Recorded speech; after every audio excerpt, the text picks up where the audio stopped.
খালি মুখে স্লোগান দিয়ে তো ইসলাম হয় না। ইসলাম হয় কিতে? আমলে। কিতে হয়?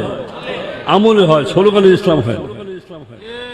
হাজার স্লোগান দাও ইসলাম হুকুমত কায়েম করো, কায়েম করো, কিন্তু আমল নেই, ইসলাম হুকুমত কায়েম হবে? কোনদিন হবে না। আমলের মাধ্যমে ইসলাম হুকুমত কায়েম হবে। তাই আপনারা আপনাদের জিন্দেগি সেই বছর করার চেষ্টা করুন। আমলান রসুল বাসের সুন্নাত অনুযায়ী আমল করার চেষ্টা করুন।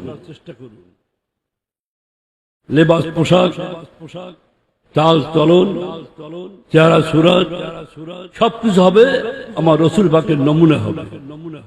কার নমুনা হবে? রসুল পাকের নমুনা হবে। রসুল পাকের নমুনায় আমল হবে, চেহারা সুরত রসুল পাকের নমুনা হবে। এইভাবে অভ্যস্ত করে আমার জিন্দেগি ঠিক করতে হবে। এই অভ্যস্ত